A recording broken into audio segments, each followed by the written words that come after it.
आयुष्य कसं ओळखायचं असेल तर पाठीमागे केलेल्या जन्माच्या भोगावरनं माणसाचं आयुष्य ओळखलं जातं. बरं तुम्ही म्हणाला असं का बरं? एक सांगू, स्वतःच्या मायबापाला भोग भोगायला तो सोडत नाही, मग आमच्या सारख्याला सोडेल का? कधीच नाही. बरं तुम्ही म्हणाला असं का बरं? देवकी श्रीकृष्णाची कोण होती? कोण होती? चुलती आई होती. होती की नाही? देवकी श्रीकृष्णाची आई होती. श्रीकृष्ण परमात्मा जन्माला कुठं आले? बोला. नाही तसं काही आहे का? औषधाचे लोक बोलणार का? हा, तसं काही असलं तर सांगा. कुठं? कारावासात आले की नाही? कोण होता तो? जगाचा मालक होता. होता नाही? जगाचा मालक होता, देव होता, तरी सुद्धा कुठे जन्माला आला? कारावासात आला. भोग आहे एक आहे का? ज्या वेळेला श्रीकृष्ण परमात्मा जन्माला आले त्या वेळेला वसुदेव आणि देवकीच्या हातापायाच्या बेड्या गळून पडल्या. पडल्या की नाही? वसुदेव देवकीच्या हातापायाच्या बेड्या गळून पडल्या. प्रत्येक दाराचं कुलूप गळून पडलं. प्रत्येक दाराला उभा टाकलेला सेवक झोपी गेला. हे कोण काम केलं? कृष्णानंच केलं की.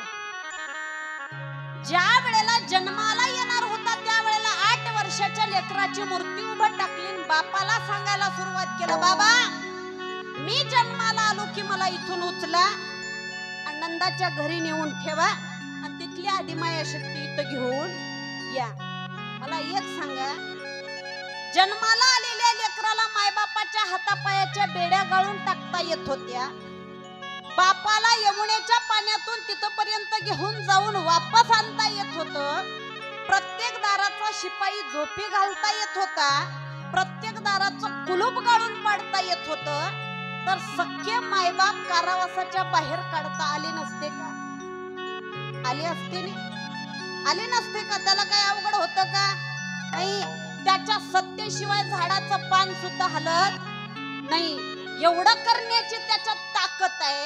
एवढं सगळं केलं सुद्धा, पण माय बापाला कारावासाच्या बाहेर काढलं का? नाही. मग का बरं काढलं नसेल? देवाईनी ऐकी, तरी सुद्धा काढलं का? नाही. याच्या पाठीमागं कारण आहे माय बाप. कोणतं? देवकी ही श्रीकृष्णाची त्याच्या पहिल्या अवतारातली म्हणजे 7व्या अवतारातली राम अवतारातली माय कैकेयी होती.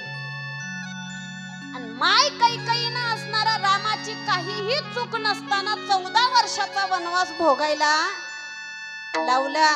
आणि त्याच्यासाठी असणारा श्रीकृष्ण अवतारामध्ये देवकीला 14 वर्ष कारावासामध्ये ठेवलं. जोपर्यंत 14 वर्ष झाले नाही तोपर्यंत वसुदेवानी देवकीला कारावासाच्या बाहेर काढला नाही. याच्या पाठीमागचं कारण काय? जर नुसतं सख्या माईला जर भोग भोगायला सोडत नाही तर आमच्या सारख्या चिपड्याला सोडेल का? सोडेल नाही.